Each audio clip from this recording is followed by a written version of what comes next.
Well, I had a whole other project in the works, which is still coming soon, but then Dragongate went ahead and announced their first tag league in 7 years. But it's not summer, so instead this is the Rey de Parejas. 12 teams will be divided into 2 round-robin blocks, and it will run from February 3rd to March 2nd. To my knowledge, all of the matches will air because anything that wasn't on the network in last year's King of Gate tournament was shown for free on YouTube, so I don't anticipate them doing this any differently. So here's the breakdown and a quick analysis of teams. Block A.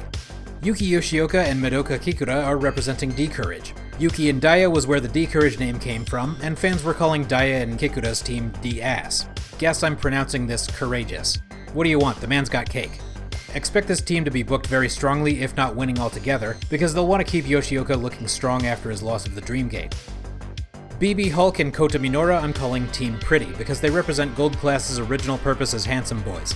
Hulk is brand new to the unit, and Minora needs a bit of character rehab after being outshined by the other members. But these two had some great chemistry against each other in multi-man tags in the past, so we'll see if that translates to tagging together.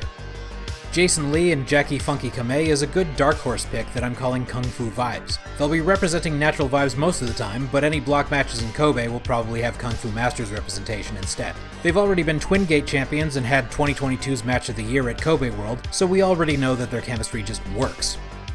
Yoshiki Kato and Kaito Nagano are the 22 rookie class. They work well together so far as a power and speed duo, and both have really stood out since their debuts, with a shocking amount of victories this early in their careers. A tournament like this should be good for them to sand off some rough edges, but I wouldn't expect them to go too far given the strong lineup of this block.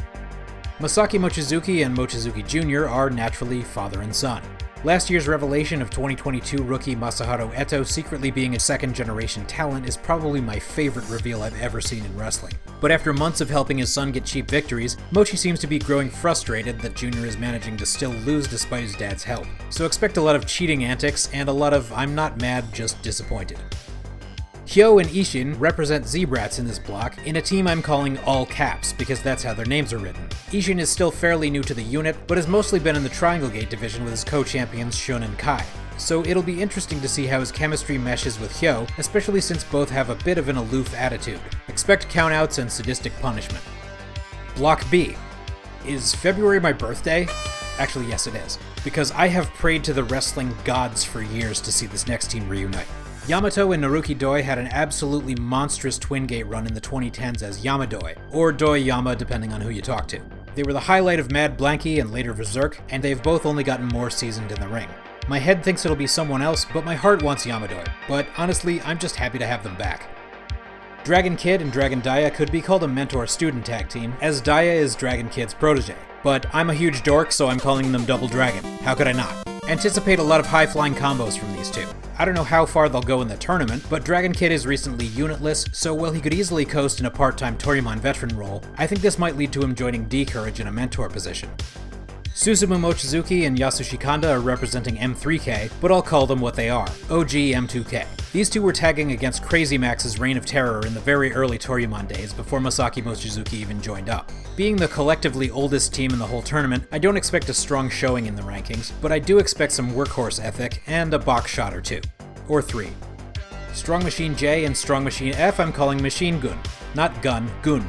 This is a pairing I never expected to see again after the original Strong Machine unit to bring in Jay was dissolved, especially after he leaned into his breakdance background with natural vibes. But since even Stardom has a Strong Machine team now, we might as well see this from the legit successor. And F definitely doesn't stand for Fuji, why would you even ask that?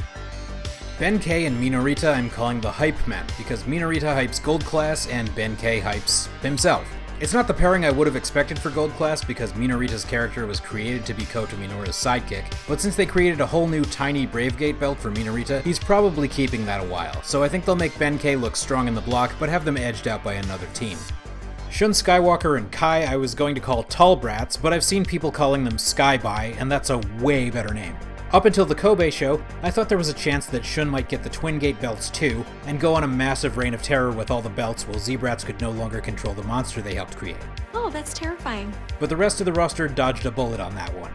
I would expect them to be booked strongly, but with Kai taking most of the pinfalls.